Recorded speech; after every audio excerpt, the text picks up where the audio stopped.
Stone Soup by Marcia Brown.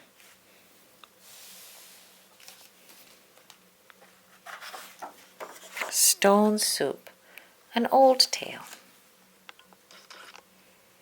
Told and pictured by Marcia Brown.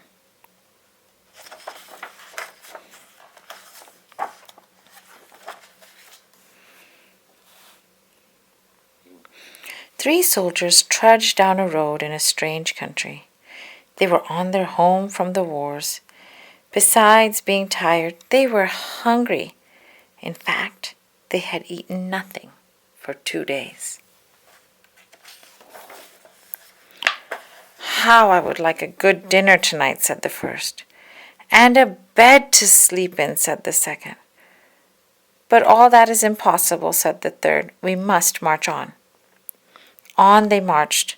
Suddenly, ahead of them, they saw the lights of a village. "Maybe we'll find a bite to eat there," said the first. "And a loft to sleep in," said the second. "No harm in asking," said the third. Now the peasants of that place feared strangers.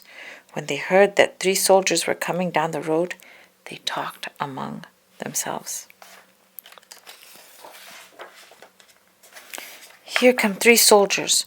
Soldiers are always hungry, but we have little enough for ourselves." And they hurried to hide their food. They pushed sacks of barley under the hay in the lofts. They lowered buckets of milk down the wells. They spread old quilts over the carrot bins. They hid their cabbages and potatoes under their beds. They hung their meat in the cellars. They hid all they had to eat. Then they waited. The soldiers stopped first at the house of Paul and Francois. "Good evening to you," they said. "Could you spare a bit of food for 3 hungry soldiers?" "We have had no food for ourselves for 3 days," said Paul. Francois made a sad face. "It has been a poor harvest." The 3 soldiers went on to the house of Albert and Louise. "Could you spare a bit of food, and have you some corner where we could sleep for the night?" "Oh, no," said Albert. "We gave all we could spare to soldiers who came before you." "Our beds are full," said Louise.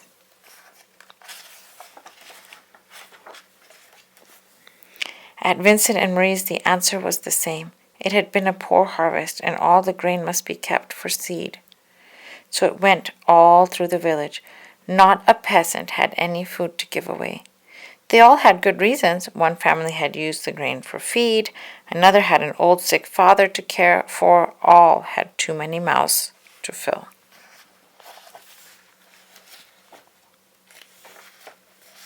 The villagers stood in the street and sighed. They looked as hungry as they could. The 3 soldiers talked together. Then the first soldier called out, "Good people!" The peasants drew near. "We are hungry soldiers in a strange land. We have asked you for food, and you have no food.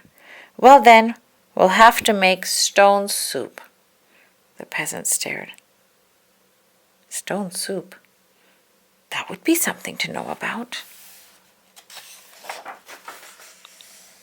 "First, we need a large iron pot," the soldiers said. The peasants brought the largest pot they could find. How else to cook enough?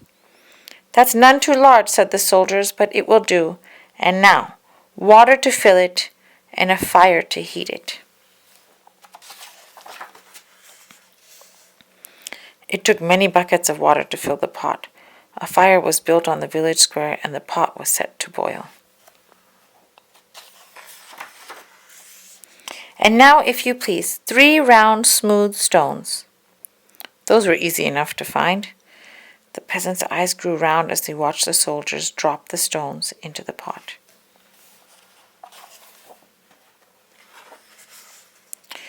"Any soup needs salt and pepper," said the soldiers as they began to stir. Children ran to fetch salt and pepper. "Stones like these generally make good soup, but oh, if there were carrots, it would be much better." "Well, I think I have a carrot or 2, said Francois, and off she ran. She came back with her apron full of carrots from the bin beneath the red quilt.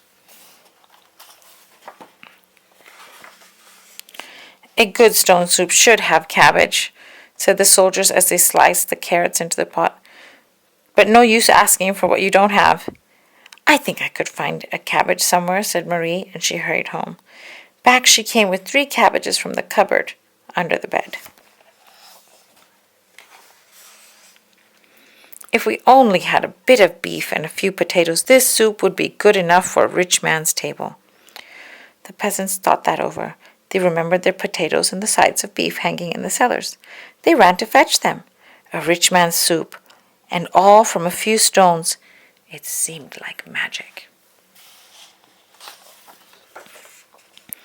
Ah, sighed the soldiers as they stirred in the beef and potatoes. If we only had a little barley and a cup of milk, this soup would be fit for the king himself. Indeed, he asked for just such a soup when last he dined with us. The peasants looked at each other. The soldiers had entertained the king?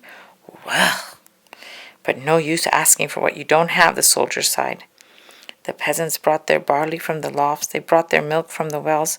The soldiers stirred the barley and milk into the steaming broth, while the peasants stared. At last the soup was ready. All of you shall taste, the soldier said. But first a table must be set. Great tables were placed in the square, and all around were lighted torches. Such a soup! How good it smelled! Truly fit for a king. But then the peasants asked themselves, would not such a soup require bread, and a roast, and cider? Soon a banquet was spread, and everyone sat down to eat. Never had there been such a feast. Never had the peasant tasted such soup, and fancy made from stones. They ate and drank and ate and drank, and after that they danced. They danced and sang far into the night. At last they were tired. Then the 3 soldiers asked, is there not a loft where we could sleep? Let 3 such wise and splendid gentlemen sleep in a loft? Indeed, they must have the best beds in the village. So the first soldier slept in the priest's house, and the second soldier slept in the baker's house, and the third soldier slept in the mayor's house. In the morning, the whole village gathered in the square to give them a send-off. Many thanks for what you have taught us, the peasants said to the soldiers. We shall never go hungry now that we know how to make soup from stones. Oh, it is all in the knowing how, said the soldiers, and off they went down the road. Such men don't grow on every bush.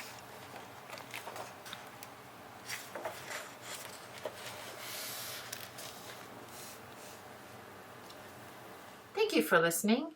Please subscribe and like so you don't miss another story. If you have a story you'd like me to read, leave a note in the comment section below.